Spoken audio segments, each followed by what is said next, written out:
ये सवाल दिया हुआ है कि 1023 में शून्य का स्थानीय मान क्या होगा। देखिए शून्य जो दिया गया है तो शून्य का स्थानीय मान शून्य ही होगा, ठीक है। अगर यहाँ पर 2 का स्थानीय मान पूछा जाता तो 2.5 हो जाता है, ठीक है, मतलब 20 हो जाता है, समझ गए।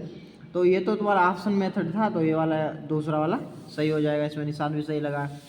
दूसरा जो है इसमें ये जो संख्या दी है 57, 48, 73 में 8 का स्थानीय मान पूछा गया।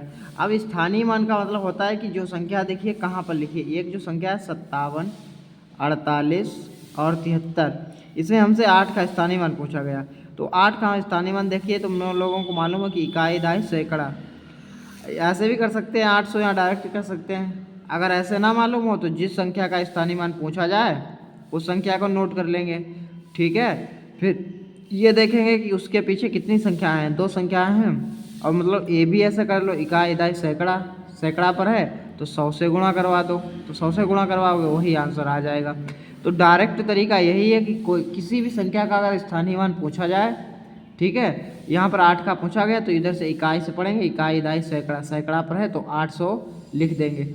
या ऐसा करेंगे जैसे 4 का हमें पूछा गया तो हम 4 यहाँ पर नोट कर देंगे और 4 के पीछे देखेंगे कितनी संख्याएं हैं, 1 2 3 है तो 3 जीरो बढ़ा देंगे, यही इसका राइट आंसर आ जाएगा।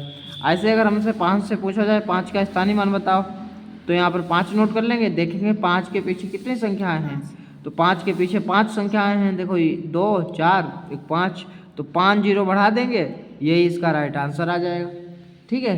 यही स्थानीय मान है। ये भी ऑप्शन मेथड है, इसमें भी ध्यान मतलब दिमाग लगाने की कोई ज़रूरत नहीं है। इसमें लिखा है कि 90,099 को निम्नलिखित में किस रूप में लिखा जा सकता है।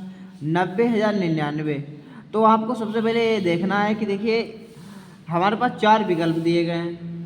यहाँ पर ऐसे पढ़ेंगे इकाई, दहाई, सैकड़ा, हज़ार, 10,000, ठीक है। ये तो 90,000 हो गया यहाँ पर, 90,099, तो हमें यही वाला विकल्प सही लग रहा है। दूसरा इसको पढ़ेंगे इकाई, बंद कर दो,